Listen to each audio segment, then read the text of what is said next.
После того, как я показал ловушку на глухаря, пошли вопросы, из чего и как я делаю саму петлю на того же глухаря. Сейчас я в этом видео вкратце покажу, как все это делается. Делается это очень легко и просто. Вот та самая петля из лески и из медной проволоки. Вон какой. Где-то диаметром получается петля 25, наверное, 25. 25 самое то. Слишком большой тоже не надо, слишком маленький тоже не то.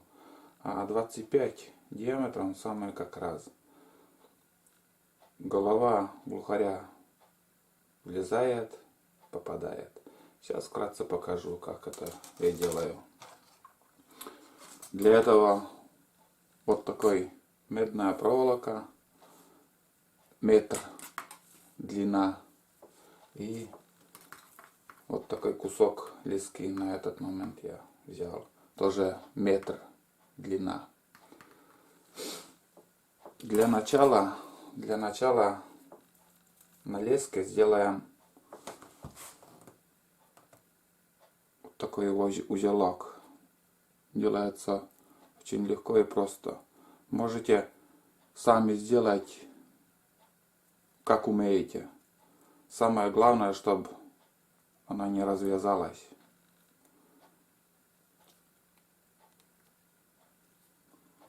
Вот на этот раз, что у меня получилось.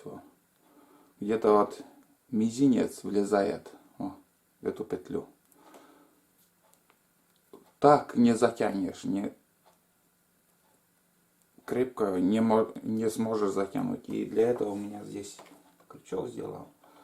И дополнительного не жалея затягиваем. Вот мизинец хорошо влезает. Все затянуто. И затягивать надо не жалея. И перед тем, как петлю сделать, вот на этот момент у меня леска из 0,9 толщина. Можно 0,9 или миллиметровый еще взять. Самое то будет. И перед тем, как сделать, надо на разрыв пробовать, не жалея. Потому что глухарь крепкий мужик. Он может уйти из петли. Просто порвет и все. Так, дальше что мы делаем? Берем медную проволоку. Получается у нас петля. И также вот на эту петлю вот как параллельно ложим и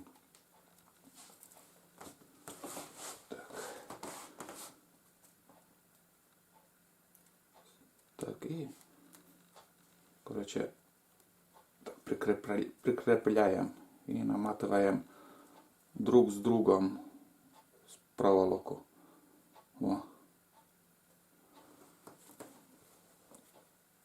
Вот как получилось.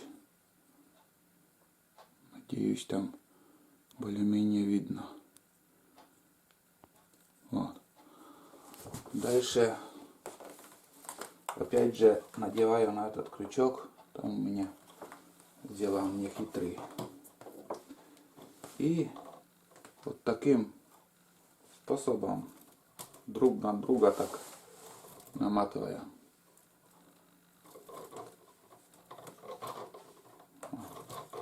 Можно, конечно, настораживать без проволоки, петлю сделать только из лески. Это ничего страшного. Даже петля становится уловистая, но меньше как бы птица меньше боится такой петли без проволок. А с проволокой она чуть-чуть грубоватая становится. Вот так и вяжешь. А с проволокой, легче настораживать. Вот таким макаром и вяжешь.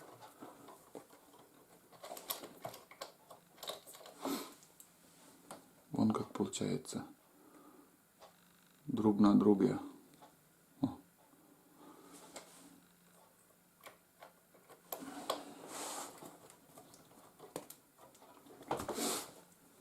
Все, чуть-чуть проволока длиннее.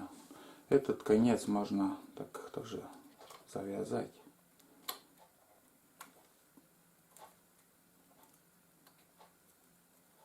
Все. Все, петля готова. На одну петлю где-то минут 3 уходит. Надеваем. Таким макаром тоже делается и на рябчика петля. Вот петля готова. Буквально 3 минуты. На рябчика также делается, но, конечно, для него леска должна быть потоньше. Где-то 0,6, 0,7, можно 0,5, выдерживает легко.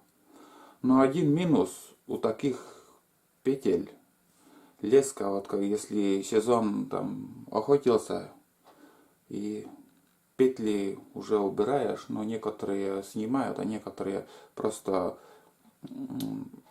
убирают, там привязывают к палке, ну, чтобы дичь там летом не попалась.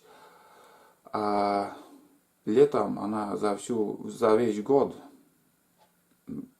солнце, съедает леску, и она становится вообще на разрыв слабая, негодная.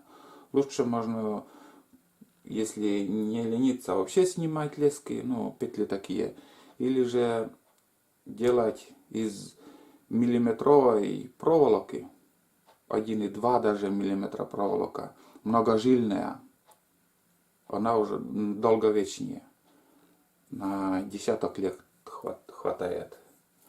Такие петли, лет 3-4, а потом уже леска начинает портиться.